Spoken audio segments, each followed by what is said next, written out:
One of the most unusual rules of chess is called castling. This move was invented to speed up the game and do two things at once. When you castle, your king moves toward the safety of the corner and your rook comes toward the action in the middle. You literally are moving two pieces at once, but it counts as just one move. You can castle in either direction, left or right. In either case, your king moves over only two squares, and then the rook from that side is moved directly to the other side of the king. Like this. And here's another example of castling. Let's say you're playing a game right here on chess.com.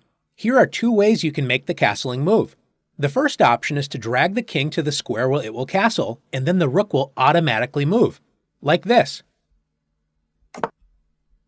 Another option is to click the square the king is currently on, in this case e8, and then the square where you will move the king, g8.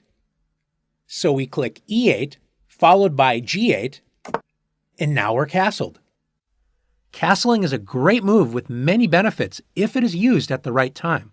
However, there are a few conditions that may prevent you from castling. First off, you cannot castle when you are in check. You must first deal with the check before trying to castle. Secondly, you cannot castle if your king would castle through a check, or after castling, your king would land into a check. Next, you cannot castle if there are any pieces in between your king and your rook. It must be completely empty. In this position, both white and black have to move one piece before they're able to castle. After knight f3 and bishop c5, for example, both sides are now able to castle kingside.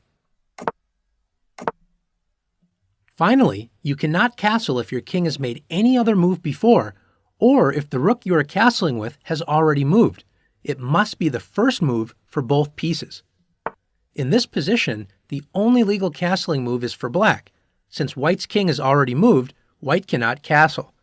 Notice black can only castle with the rook on h8 because the other rook has already moved. What is the notation for castling? It depends on if you castle kingside or queenside. In this position, let's say white castles kingside. The way you would write it is 0-0. If black now castles queenside, we would add one more 0, so it would be 0-0-0. One way that can help you remember this is notice on the king side there are two squares between the white king and the rook. Notice 0-0 has two zeros, so kingside castling, two squares, two zeros. Notice on the queen side there's three squares between the king and the rook. Queenside castling has three zeros, 0-0-0.